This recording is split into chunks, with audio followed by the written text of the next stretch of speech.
Imagine this. You wake up, maybe you're just heading downstairs to grab something from storage, and suddenly, squish. Your foot hits a puddle. Or honestly, worse, you're standing in this murky, foul-smelling swamp.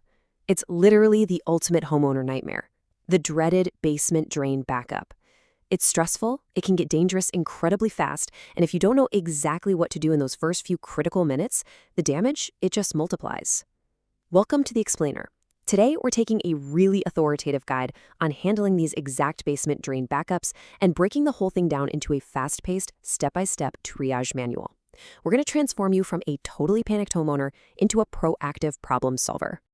So here's our battle plan for today. We'll kick things off with safety and triage, then move right into the cleanup phase. Play detective to hunt down the cause, figure out exactly when to call reinforcements, and finally, future-proof your home so this never happens again. Let's get to it. Step 1. Safety and triage. Stopping the immediate threat.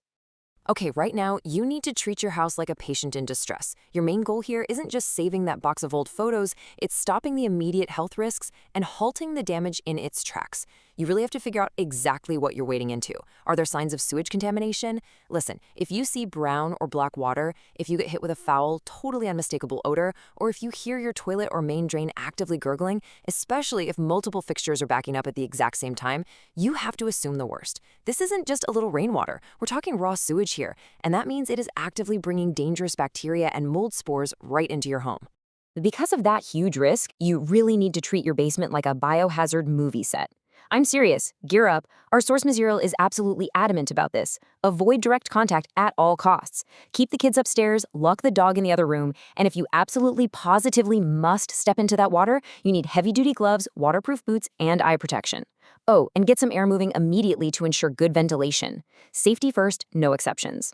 Now, once you are safely geared up, here are the 4 immediate, absolutely crucial steps to slow down that water intrusion. Step 1, if you can do it safely, shut off any nearby plumbing valves for the basement. Step 2, and please, this is critical, turn off the power to the affected areas. You do not want water creeping anywhere near live electrical outlets. Step 3, if you've got a sump pump, go check to make sure it's actually running and hasn't just been jammed up by debris. And finally, step 4, quickly move any valuables to a completely dry location. Okay, the perimeter is secure, the bleeding has stopped, the water is no longer pouring in. But you still have a hazardous lake sitting in your basement. So safe water removal is your very next hurdle.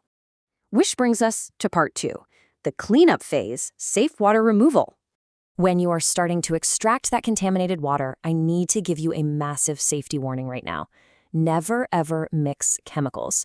I know, it is incredibly tempting when you're panicking to just grab every single cleaner under the sink and dump it into the standing water to sanitize things.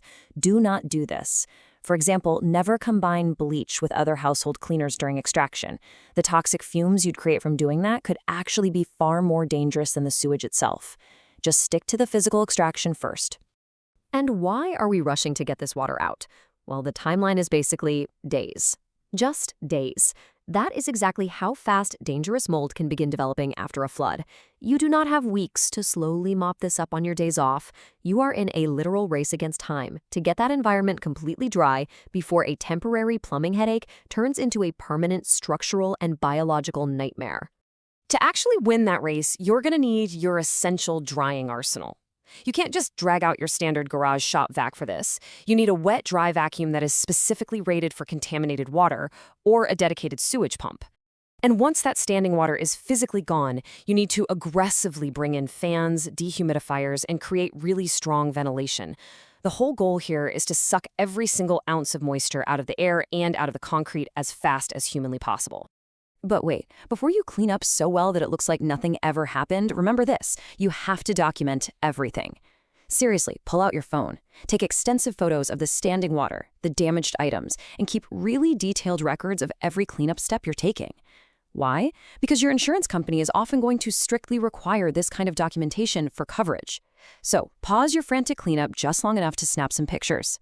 Believe me, your wallet is going to thank you later. All right, the water is gone, the fans are humming, you can finally take a breath. Now we need to figure out exactly where this clog came from so it doesn't ambush you all over again. Section 3, playing detective, finding the clog.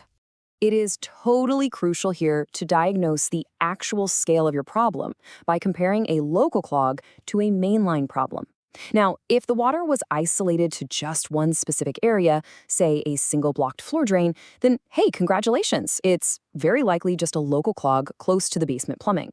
But if you noticed slow drainage happening in multiple fixtures upstairs, or maybe you heard your drains gurgling during a heavy rainstorm, yeah, you're likely dealing with a weather-related sewer surcharge or a mainline problem, and that is a much, much bigger fish to fry.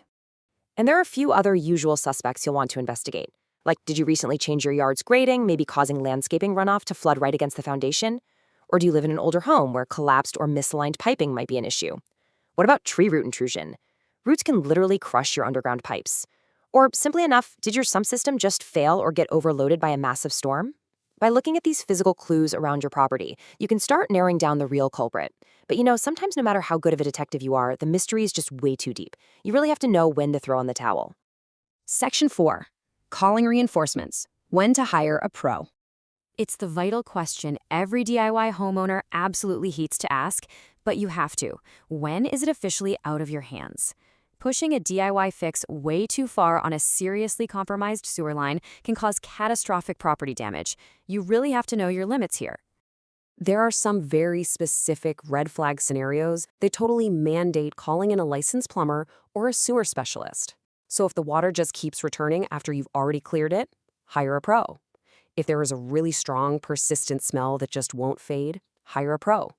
If you simply cannot locate the source of the blockage or you strongly suspect the main sewer line is involved, yep, hire a pro. And if the backup involves significant flooding, you are definitely going to need professional drying remediation as well. And when those pros finally arrive, they bring some pretty incredible technology with them.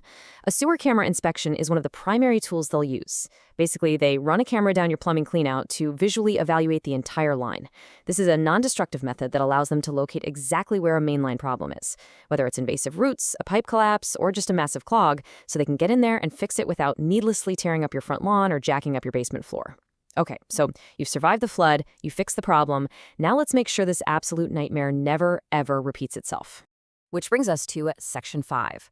Future-proofing, prevent the next backup. Surprisingly, prevention is actually pretty straightforward and mostly comes down to some simple daily habits.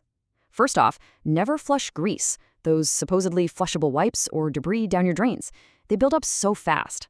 Second, keep your exterior drainage paths totally clear of leaves and yard debris, especially during those rainy seasons. Third, make sure your gutters and downspouts are actively directing water far away from your foundation.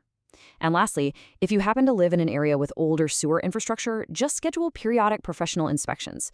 Catching a tiny root intrusion early is a heck of a lot cheaper than cleaning up a basement full of raw sewage later. And please, be vigilant. Your house will actually give you warnings long before disaster strikes. You just have to pay attention to the timeline of these early warning signs. Over a period of days or weeks, you might notice your drains are getting a little sluggish, a little slow. Over weeks or even months, you might start hearing recurring gurgling sounds coming from the pipes. Heading into storm season, maybe you notice your sump pump cycling weirdly. And during heavy rain, you might see minor little water backups. Do not ignore these. These are not just quirks of an old house, they are literally a countdown to a flood. Which brings us to our final takeaway from the source material today. Addressing small problems early can prevent a basement drain backup from becoming a larger repair or remediation event. By shifting your home mindset from a panicked reaction to proactive maintenance, you're taking back control of your home. So, the question I want to leave you with today is this. Knowing what you know now, what is your basement trying to tell you right this second, before that next heavy storm hits? Catch the small stuff, guys, so you never have to deal with the big stuff. Thanks for joining me on this explainer, and seriously, stay dry out there.